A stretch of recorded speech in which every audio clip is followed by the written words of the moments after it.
Now, Mr. Dan, let me ask this question. This conversation of Rigathi Gachagua's impeachment, why is it that it's only focused on Mount Kenya, yet we know that Rigathi Gachagua was elected by the whole country? Yeah. So in my view, it is again a question of leadership. I do a lot of research and reading on leadership, and one of the quotes I came across, very interesting, is that when there is a problem and a leader doesn't solve that problem, what happens? The problem becomes the leader, and the leader becomes the problem. Now, the people of Mount Kenya might have realized that Gachagua has become their problem, especially in the leadership circles. Of course, they saw that when they were in the process of choosing the running mate, and that is why they gave Kindiki at first. But like Ruto is a controlling kind of leader. You don't just wake up and do what you want. You don't work independently. That is at least what we've heard from most of the people who have worked for him. So he wanted somebody he can control. And that is why he put there Gachagua. But as the prof said again, the Mount Kenya people are not stupid. If they were stupid, they'd not be succeeding in farming, in business, and so some of the highest paid CEOs in this country come from Mount Kenya. And you know, you can drop a few names here and there. So these are not stupid people. And they know their worth in this country.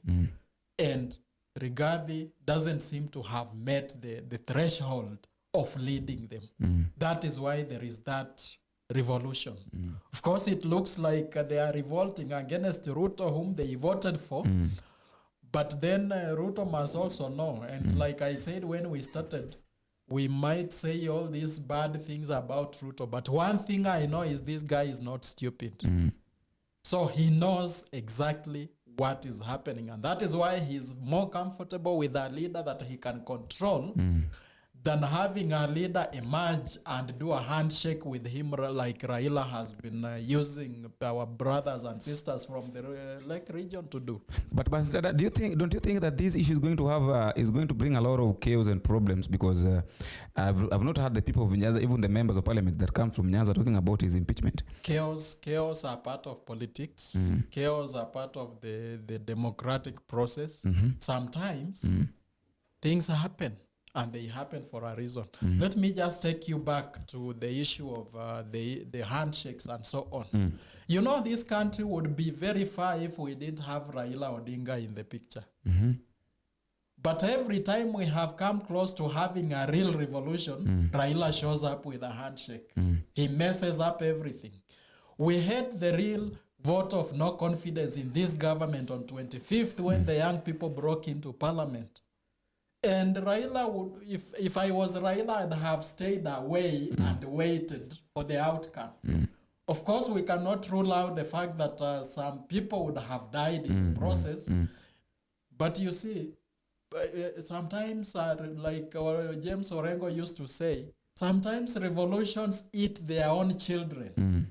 Unfortunately, some people have to, and that is why most of the countries you hear of, they became independent countries after serious wars.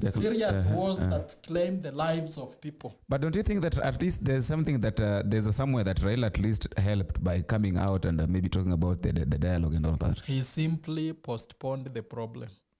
Instead of us solving this problem now, we've now postponed it, and it will come again and it will eat the future generation.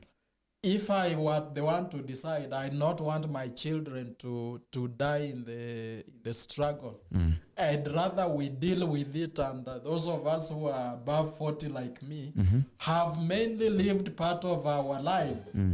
We make the country better for our children who are growing up. But we don't leave all these burdens of fighting for these things for our children. We should leave them an inheritance, not war. Professor, yes, there is something that Mr. Dan talked about. Before you came in, we were having some conversation. And there is something that he mentioned. I don't know your thought on this, but he said that to end these things, now that one brings us now to end this issue of impeachment, all this chaos between Uhuru Kenyatta, William Ruto and Rigathi Gachagua. Now, he mentioned something that I don't know how you're going to take it, or I don't know how you're going to explain it to yourself, or how you're going to understand it. You see the way he's smiling, so he knows what I want to say. He mentioned something that for all these things to end, one person must die, or one person. Okay, if at all now we've reached that point that this thing is very serious, the war between Rigathi Gachagua and William Ruto is very serious, then for this war to come to an end, then one person needs to get out of the way for the other, and that one means that one person must die. And we all understand that Rigathi Gachagua is a Moi's serial killer. Let's just mention that, because we all know what happened. By then, Rigathi Gachagua was a DO. I think you mentioned that the raping of all that, the wife of Matiba. So it happened during Moi's time, and really Rigathi Gachagua was a DO by then. So it means that Rigathi Gachagua knows a lot about killing or about silencing someone, not publicly, than William Ruto. Of course, William Ruto also was under Moi, and he also knows the tactics. And as per se, the way he was saying that he understands Raila Odinga, that Raila will make a lot of noise with the mandamano and all that, and then at the end of the day, he'll come and keep quiet. So these guys also knows each other. Rigathi Gachagua knows William Ruto. William Ruto knows Rigathi Gachagua, and that is why William Ruto is not even mentioning anything to do with the Rigathi's impeachment, because he knows that the moment he mentions that, something will happen. And also, William Ruto is also eating anyhow. And we know very well that, like a statesman, you need to eat. Okay, we'll say that, I know some people will argue that his food is being protected, something like that. But we also need to talk about this, that if William Ruto goes to the village, he will eat mkate made from the village. Tea, like now we are taking some tea. William Ruto will go to a village, in the village, an unknown place. He goes, not unless maybe this woman that he normally eats in her house is someone that he knows very well. He works with all of her. But if at all he doesn't know them, then it can be very easy for Rigathi Gachagua to plan for the silent killing of William Samoei Ruto. I don't know your take. First of all, let me pray we don't get there, because a physical death is not something we wish as a Christian or something like that. Let's just pray it does not get there. Let us talk about political death. Political death here is that knowing each other, each of them know each other's strengths and weaknesses. So with that, I think that is the battle maybe I want to tackle. Yes. But the issue of the president mail and the rest, I was telling Dan off the camera that the president has taken some very senior people in the provincial administration that it is not random. When you see someone giving Ruto chicken maize on the street, that's not random. There is nothing random about it. And you're seeing the way Gachagua was chewing the maize. Yes. Also remember, there's this woman who was seen to be appearing everywhere. So we wonder where his hamburgers are being sold. She seems to be running a supermarket chain where he appears everywhere. They have mama burgers. So those ones we know. The other point I want just to maybe just weigh just briefly again. Yes. It's about what he talks about, the issue of Raila Odinga being there to stop revolutions. And I also want to say that for me, let's stop discussing about these people.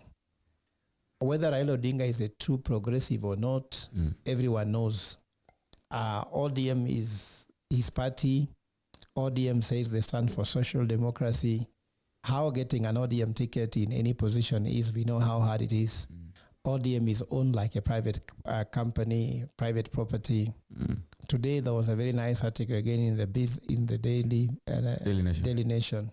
How all these political parties, including the one run by Kalonzo, Martha Karua, Eugene Wamalwa, cannot even account for a few million shillings. Yet they want us to entrust them with the entire government. How can you cannot even account for 80 million shillings? Yet you want to be trusted with running trillions and trillions trillions of shillings. Yeah. So it tells you very much that we are in trouble. Those have never. Kenya has not seen for so far a true reformist and a true revolutionist. These are going to come at some point. And I want to say that the true revolution that will happen in Kenya is ignoring the youth unemployment. Anybody ignoring that will eat them. That will kill Gachagua. Because Gachagua has not answered that question. In Githurai, where he's speaking, those people he's speaking to, those young people, how many of them are employed? And even if Gachagua was to become president, they'll still say Gachagua must go. I even told you, even if Jesus Christ is the one and does not fix that issue, everyone will go home. That's why for us, we are coming with a new economic model called commercial communal enterprises, where we have to ensure that every county can create jobs of 500,000 jobs a year. So truth be said aside that this is not an easy thing. Now we come up to the issue of this infighting between William Ruto and Rigathi Gachagua. How would it be settled? According to me, each of them are making serious mistakes that they'll finish themselves. Like William Ruto is thinking that by dividing Mount Kenya, he will actually run with one part of Mount Kenya. I can tell you, the Mount Kenya people can even say, the Mount Kenya East can say we are with Kindiki, but not Kindiki when Kindiki is with William Ruto. Do you know what might happen is that actually William Ruto can make Kindiki but destroy himself. According to me, towards the last leg of the election, Kenyans the ground might shift anti-Ruto, because actually it is anti-Ruto, almost 100%. I was in Marigat. I was in Kabarnet. I was in Kabarak. I was in Kapkukui, deep in the village. They don't want him. This is Rift Valley. How will Mount Kenya get to love him again? Mount Kenya are too wise to be deceived twice. It's only Luos that you can deceive several times for now. But they've woken up. But Luos are woken up and Luos are charting their own path. So what I'm trying to say here is that Ruto is thinking by dividing Mount Kenya, divide and rule can work. But Kenyans have seen it very far. And now with a lot of civic education, the phone has a lot of information. People are sending messages left, right, and center. So there's a thin line on how lies can work for you. And then people don't believe William Ruto for anything he says. Anything he says. How will Kindiki make him believe these things? I also told you, the very Kindiki presided over the death of the Gen Zs, and most of them were Mount Kenya. Their arrest, the abduction, holding in Communicado, all that thing is on Kindiki's head. Do you know why even Kenyans rejected Matiang'i when Matiang'i came to the Gen Z? He was told that the death in Kware is similar to the death in Rivayala. So we can see a correlation. So they rejected him immediately. So Kindiki, even Gen Zs did not want Kindiki to be reappointed in cabinet. So how will Kindiki become the leader of the Mount Kenya East? And then secondly, Mount Kenya East has got the Embu, has got the Meru, and there are larger tribes, larger communities among the Merus, like the Tigania, isn't it? Those are larger, isn't it? But Kindiki comes from Tharakanithi. Either he's from Tharakanithi. Yes. Either he's from Tharaka or he's from Nithi. Because Tharakanithi is two. So those are very small communities. How will they accept to be, how will the larger Meru community accept to be ruled by the Tarakan and Nithi? They are not even having the name Embu or Meru. So there'll be a lot of struggle there. But Ruto wants to give an impression. Can Ruto bank on Western Kenya to vote as a bloc? No. You can never put lawyers in one basket. That has never happened. How many Luos can wake up and vote for a government? Since I was born, the government is number one enemy of the Luos. They have killed Wuko. They have killed Argo Skodek. They killed Tom Boya. They have killed General Ogola. They have denied us all like development. Joy Saitoti. So for us, we cannot even have the energy. Cannot even dream of doing that. Yes, we might not oppose him, but we cannot wake up to vote for him. I've been told there's a point to ask here. How comes that Rigathi Gachagua is not getting the support across the board? I saw Gladys Wanga was saying this morning that telling Rigathi Gachagua, stop opposing the president. How many people are with Gladys Wanga from Homa Bay on that point? Very few. Very few. So Ruto might actually end up finishing careers of so many people who might just try to follow him blindly. Without knowing. Like in Homa Bay. If you go to Homa Bay and start drumming support for William Ruto, do you know Baby Pendo came from that area? All of us are in pain. They remind you of Baby Pendo. For us young people, the Gen Z, the revolution, the Gen Z, the millennials and the rest, that young person whose brain was spilled on tarmac will never forget. But I'm telling you, that we will not forget. The Rongai child with 9 bullets. In fact, the run up to the election, we shall carry their coffins, even if they are not real coffins. We'll walk with those things in all the banners and all the banners. We are going to cry carrying the national flag. We are going to roll on the street. We are going to cry so painfully. We'll never forget. Bob Njagi was my friend. He was arrested when he was the same meeting as I am. I escaped that arrest because I went through Uber. I left my car in the parking. He left the parking with his car. That's how I survived. Then later I was arrested. I was taken to Central. If I didn't record the video, they could have disappeared with me also. We cannot forget. So some of these things, you can talk about them, but we'll not forget them. So all this fight they're doing, it is not our fight. Actually, the battle between William Ruto and Rigathi Gachagua is theirs. Kenyans don't join them. So let them fight themselves to death. For us, we don't want to know. For us, our fight is hunger, isn't it? Unemployment, ignorance, and poverty, disease and poverty. Those are our fights. Anybody fighting those battles are fighting our battle. Anybody fighting themselves, I don't know, positions, what? Let me ask you, Rigathi Gachagua, even if he is to resign now, can he sleep hungry? Cannot. If William Ruto was to leave office, can he sleep hungry? He can't. Is he our neighbor? No. Does he know what we go through? He doesn't even know us. Does he know us? No. So as far as we are Kenyans, I'm asking the media, give these things a cold shower. Let those people fight their battle on their own. Those are Moi's children. We were never in Moi's family. They enjoyed Moi, isn't it? Now they're the Moi of today, isn't it? So let them just have their own fight. We are not part of them. And I want to tell Kenyans, let us be very intelligent and wise. Being intelligent does not mean looking like a consultant for William Ruto. Being intelligent, ask the question, if Rigathi Gachagua is removed from a WhatsApp group of William Ruto, does that give you food on your table? What if he is taken back into the WhatsApp group? Will you be able to pay for your medical bill? Okay. So if those things do not answer your questions, because I'm sure you listening to me as a parent, as a brother, as a sister, today your wife sent you a message. How are you paying school fees? Isn't it? Does the fight between Rigathi Gachagua and William Ruto answer that question? You can't answer by telling her that Rigathi Gachagua was removed from president. Yes. WhatsApp So group. For us, let us be honest. I can see people in Kibra, people in Oroma, people in Kawangware and Kangemi. Slums, yeah. They are also contributing in the social media, discussing about how Rigathi Gachagua and William Ruto is behaving. That is not your work.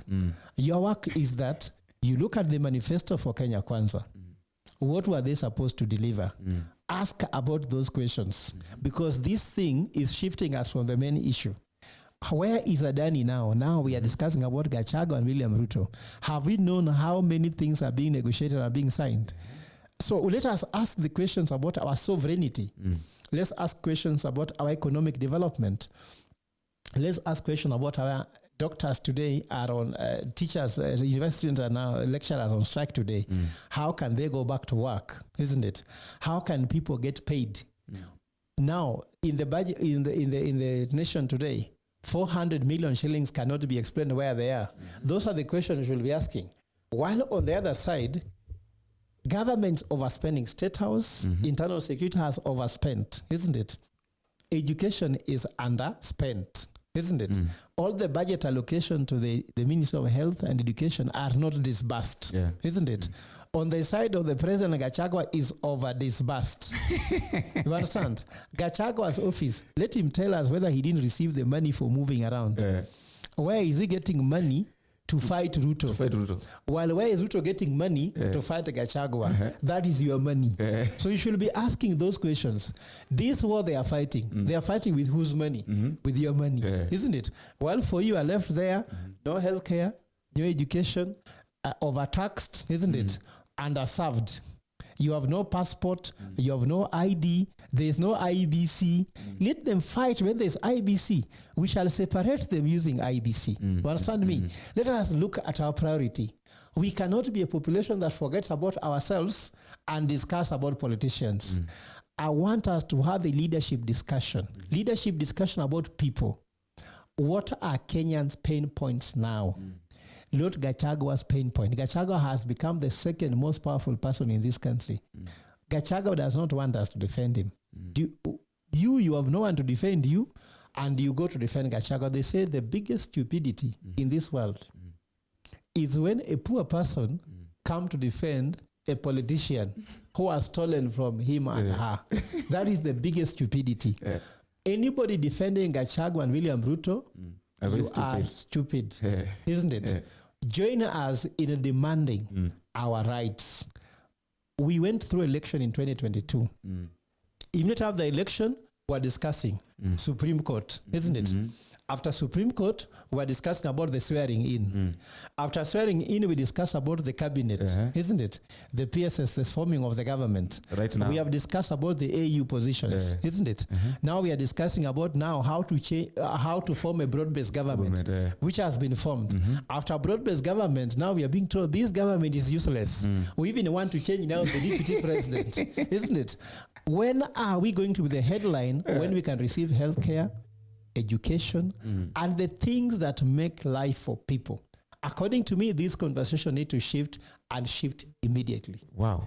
Now, Mr. Dan, that is Professor. I think Professor has ended his speech. Professor has spoken well. When we were, before the UDA party came up, we really worked on these things in details.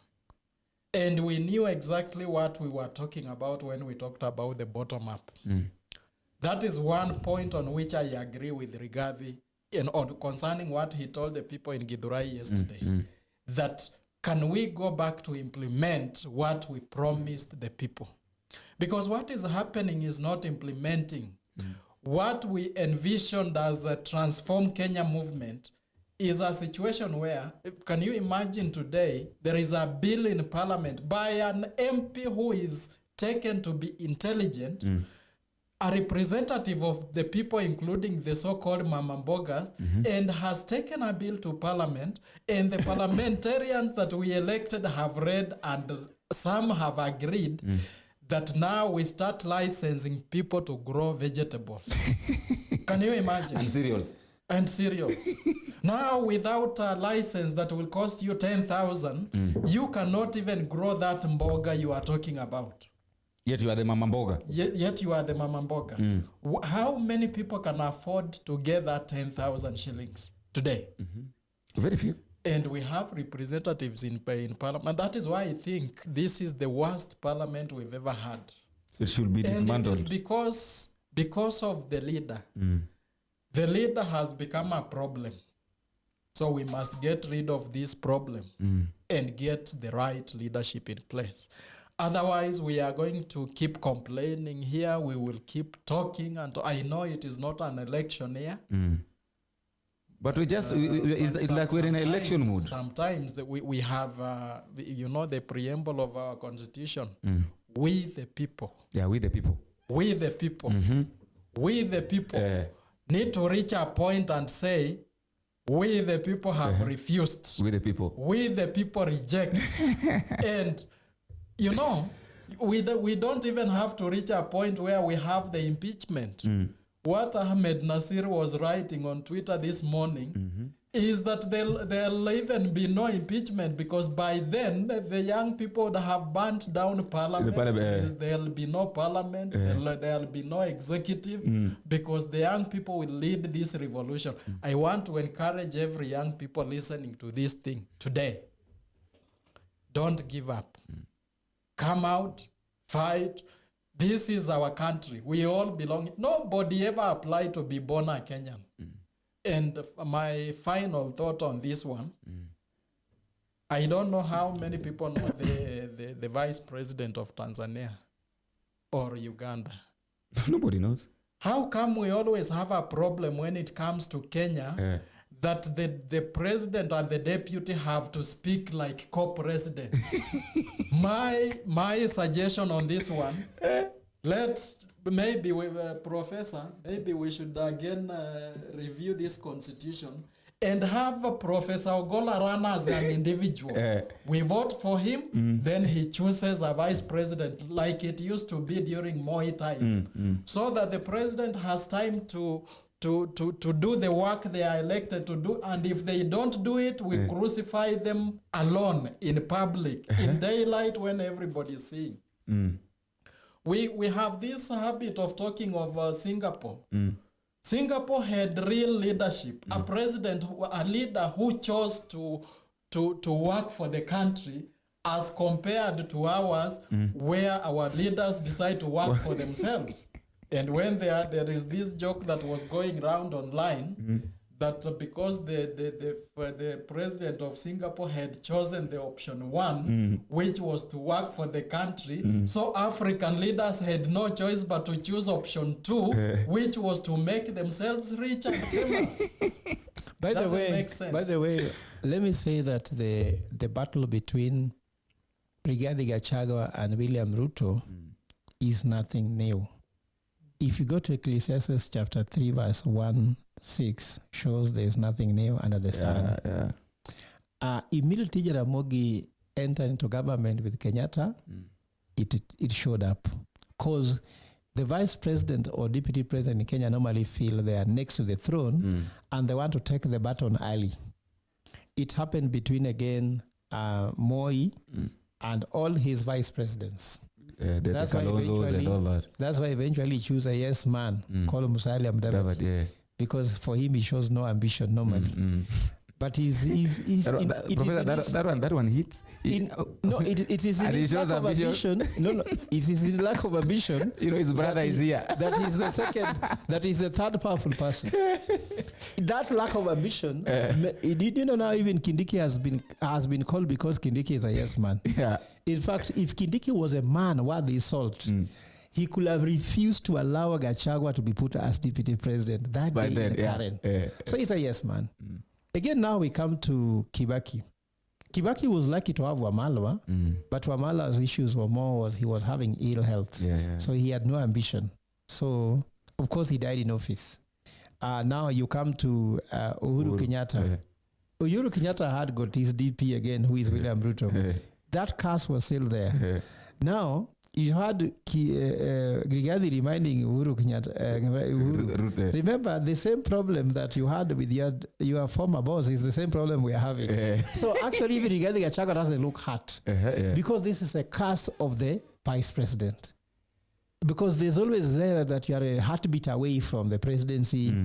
You feel that if you become a vice president and walk home without becoming president, you feel like you have not lived your potential. And that's why I came with an amendment to the Constitution in 2022. And I said that whenever, after an election and you're elected as deputy president, you should never, ever run for office immediately your boss leaves the office. You must have 5 years cooling off period. If they listen to me in 2022, Rigathi Gachagua could have known that he cannot even run in 2032. So he could have served William Ruto faithfully. Until then, William Ruto finishes his term in 2032. Then somebody else might come. That means that he could have done what Joe Biden did. Joe Biden served Obama for 8 years without ambition. Then he went and rested. Yeah. Then Trump was elected. Then he came in and beat Trump. So it doesn't stop you from beating even a sitting president. So this thing whereby you want to be president, and you see the whole thing, the main question you should be asking, is Rigathi Gachagua a cause for his suffering or he's a victim of circumstances? What happened is that Rigathi Gachagua showed ambition. So he's a victim. Yeah, she's a victim of No. Rigathi Gachagua is the cause of his suffering. If he showed no ambition, ambition for money and power, those are two things. Because the head of state hates anybody who likes power, who shows ambition for power and money. Once you just show you have appetite for money, you become an enemy because he wants all the money to himself. Secondly, there's nothing like power sharing. Even if we saw Raila greeting the hands of Kibaki, there was no power sharing. Power cannot be shared. You either have the power or not. You can never share power. So Rigathi wanted to have some power in a WhatsApp group. That's why he was removed from the WhatsApp group of power. So what I'm trying to say is this is nothing new. It's been there in all the history of Kenya. And what is unique about Rigathi Gachagua is just one thing. You know, they say silence is gold, and you can conquer through silence. By opening up his mouth too much, these people must have read what is in the head. And people must have read his intention. So they can see his intention. He wanted that in 2027, he carries Mount Kenya with him and negotiates with it. And William Ruto does not want that because remember that William Ruto believes that Mount Kenya, he is the kingpin. And he took it away from Uhuru Kenyatta. How can he hand it over to Rigathi Gachagua? So he's not a victim of circumstances. He's the cause. He's the cause of his suffering by expressing ambition, one, for money, because he also saw that William Ruto made a lot of money under Uhuru Kenyatta, and using that money, he was able to take the war to Uhuru Kenyatta. And Ruto is not about to allow him to make enough money. We ever heard that there's a tender which was supposed to come, then they were discovered and people were arrested. Hizo za kwanga tenders za Gachagua. Like the Kepsa one was Gachagua's. Any tender that Gachagua is about to win, you hear there has been a whistleblower. The whistleblower is William Ruto himself. He produces a whistleblower to blow the whistle. Like you see, this Adani was intact until Gachagua wanted to know more. Then I can tell you, Gachagua is the real whistleblower behind Adani. Because anytime he does not want Ruto to make money, he blows the whistle. And anytime Ruto does not want Gachagua to make money, he blows the whistle. So they are now whistleblowers inside the government. And they are going to blow the whistle to their own destiny. So they are taking themselves to the graves. Yes, this is a battle of, in fact, at the moment, let us sit back. And I've been telling Gen Z, let us just sit back and fuel the fire because the fire is inside. Let them burn, we'll consume them to death. What I'm telling Gen Z is let us do the following. Let's go get our IDs. Let's go get our voters card. Let us prepare a political vehicle. Let's formalize our organization and wait for this when the ballot they won't handle. Because they are fighting way too much. And they are fighting noisily. They are very noisy. They are eating with noise, and they are also fighting with noise. You know, when you are eating and you can hear from the other room that people are eating. Even pigs are eating.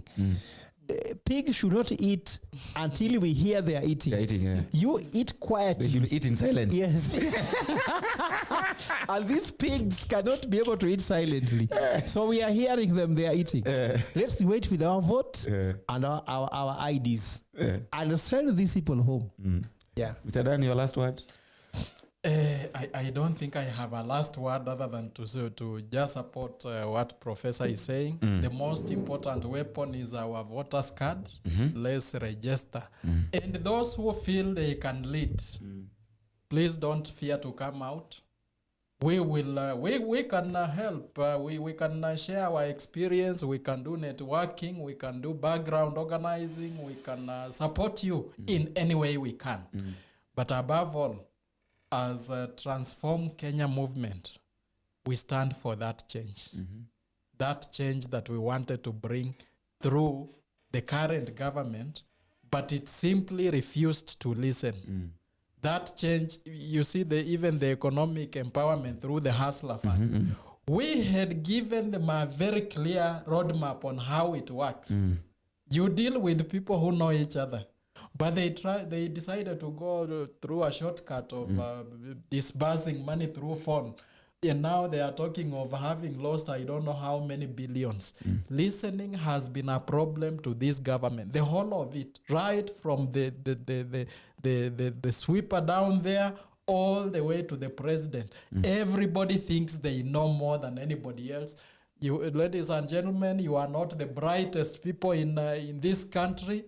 Listen to other people. Otherwise, thank you so much, and looking forward to another discussion. Thank you very much. Now, that is Professor Fred Ogola together with Dan saying that, let me just wrap up what they've said. These gentlemen here are saying that when two liars are in love, the only thing that will separate these two people is when one person decides now to say the truth. That is when now their relationship will come to an end. That is all we have for today, and until we meet again, I've been your host, Boniface Awino. Bye-bye.